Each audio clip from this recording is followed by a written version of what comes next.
Oke, pembicara terakhir kita ada Pak Saril. Halo Pak Saril, Assalamualaikum Pak Saril. Malam warahmatullahi wabarakatuh. Jelas ya Pak suaraIl, Aidil Pak? Alhamdulillah.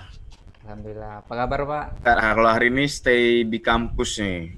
Hari ini tidak work from home karena ini ada beberapa hal, jadi ke kampus dulu untuk sementara ini. Siapa?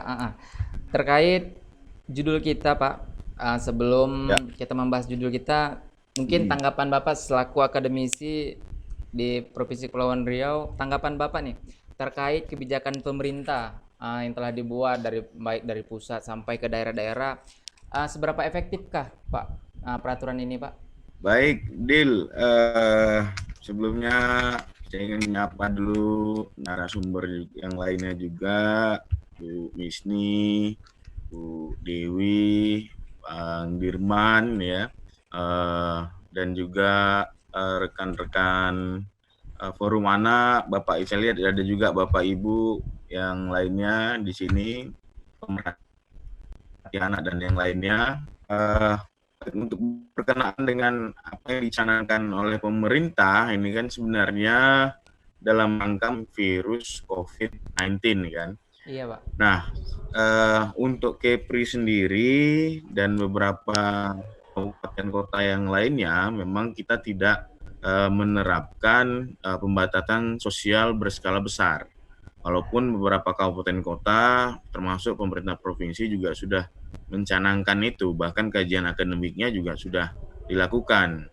Stisi Poraja Haji sendiri terlibat langsung untuk di Tanjung Pinang, Pak Ketua, Pak Endriano Paka, saya sendiri di Bintan. Nah, upaya PSBB ini memang instrumen lain yang coba dibangun ketika banyak negara melakukan penguncian wilayah atau karantina wilayah atau sering disebut dengan lockdown. Lockdown.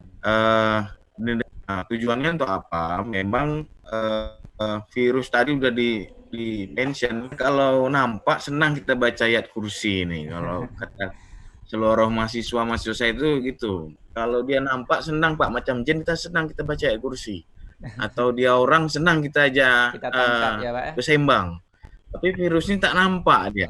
Iya, tak. Ini yang menjadi tantangan besar, bukan hanya untuk masyarakat, bahkan dunia kesehatan pun mengalami tantangan seperti ini gitu. Nah, kebijakan saat ini kan tidak PSBB kita, tidak ada pembatasan sosial, hanya pemerintah melakukan himbauan-himbauan. Dan apa yang paling penting di dalam kita fighting melawan COVID-19 ini adalah kesadaran bersama gitu. Kesadaran bersama bagaimana sama-sama kita memutus mata rantai. Makanya beberapa aktivitas itu banyak dilakukan di rumah, walaupun beberapa sektor-sektor penting itu tetap harus berjalan. Ya, jadi ada sekarang muncul perbandingan komparatif kegiatan-kegiatan, ada yang harus di rumah, ada yang harus di lapangan gitu kan.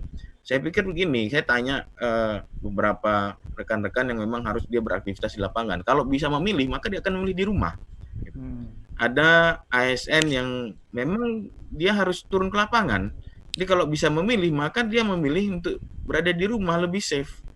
Karena kita melihat bahwa tanggung jawab dan memang keadaan, maka harus tetap turun ke lapangan. Masyarakat itu kenapa terbagi, ada yang di rumah, ada yang di lapangan, karena satu pendapatan misalnya, persoalan ekonomi, ya, maka mereka tetap harus mencari nafkah di lapangan. Mereka tidak punya kapasitas untuk jualan secara online gitu kan, karena hari ini ada juga yang jualannya secara tradisional, ada yang jualannya modern melalui online. Nah, yang tadi harus ke pasar karena memang harus Ke pasar gitu tetap, ya. iya, memang harus tetap ke sana gitu. Dan itu juga memenuhi kebutuhan kita sebagai masyarakat kan gitu kan. Karena ketersediaannya juga tidak sama gitu. Nah, jadi dengan physical distancing ini hanya salah satu tool, salah satu alat supaya menekan penyebaran, peningkatan kasus. Nah, kita bisa lihat awal-awal Ramadan di Tanjung Pinang ini sepi. Ideal kalau pergi ke pusat-pusat, bahkan Bapak Ibu, rekan-rekan yang lain, lihat di awal Ramadan tuh sepi gitu. Di Jalan Pemuda, Jalan Bali, konsentrasi orang di Batu Sembilan itu masih lengang lah. Nah, masuk fase minggu keempat, minggu ketiga sampai minggu keempat ini, nah itu terjadi ledakan sosial ini tadi. Nah itu kan sampai muncul tagar Indonesia terserah aja lah. Oh iya, Ya, baru-baru ini, karena Pak. apa? Salah satunya adalah PSBB ini jadi peraturan bikin bingung jadinya kan. Nah, peraturan sering bikin bingung.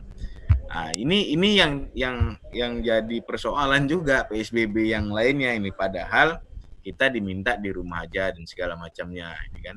Nah, saya berpikir bahwa konsistensi pemerintah dalam menghadapi tantangan pandemi COVID-19 ini juga sangat penting, terutama pemerintah pusat dengan pemerintah daerah. Kasihan juga nih pemerintah daerah kita lagi getol-getolnya ya kan, bahkan sampai aktivis media sosial bikin Tanjung Pinang versus COVID-19 gitu kan, Kepri versus COVID-19, semuanya pengen ngelawan COVID-19 nih. Ada yang pengen berdamai dengan COVID-19. Ini kan frasa-frasa yang memang kita ini udah adik udah lelah bang gitu, kalau bisa katakan tuh adik udah lelah bang dengan COVID-19 ini kan. Ya, berapa lama gitu kan. Jadi ini yang menjadi tantangan bersama. Kalau PSBB efektif atau tidak, ya sebenarnya efektif gitu. Karena gini Dil, ini saya agak sedikit, jangan sampai nanti belajar dari krisis tahun 98 saat negara-negara lain sudah running tata kelola pemerintahannya, ekonominya, kita masih jadi pesakitan, negara kita masih jadi pesakitan. Saya kemarin diskusi juga dengan Himpunan Pengusaha Muda Indonesia di pusat, kita bikin seminar juga seperti ini. Pesannya gini, kita jangan sampai nanti negara-negara lain sudah running ekonominya, karena kita lihat Malaysia, negara tetangga kita, Singapura, itu sudah melakukan sedikit pelonggaran gitu. Kita tiba-tiba longgar tanpa pernah pengetatan, akhirnya melar. Takutnya kita nanti ketinggalan dengan yang lain gitu. Jadi kalau efektif atau tidak PSBB kita memang kita perhatikan, ya kita walaupun tidak secara mengimplementasikan bahwa kita ada PSBB, tapi beberapa sektor bahkan kita sudah melakukan pembatasan kegiatan-kegiatan gitu kan. Itu Dil. Efektif ya berarti ya Pak ya? Ya saat ini ya kita lihat masyarakat, cuman pasca yang kemarin nih kita mulai pelonggaran nih, ada ledakan-ledakan sosial, masyarakat udah apakah karena ini memang saya nggak bisa ngomong karena secara psikologis orang sudah mulai bosan, dan ini bicara tentang kebutuhan ekonomi, kebutuhan rumah tangga, belum lagi kita memang biasanya menghadapi Lebaran kita punya budaya yang kuat kan gitu kan, karena ini perayaan besar gitu kan. Nah itu yang jadi tantangan sama-sama kita nih. Siap Pak. Oke Pak, itu tadi terkait selama pandemi COVID-19.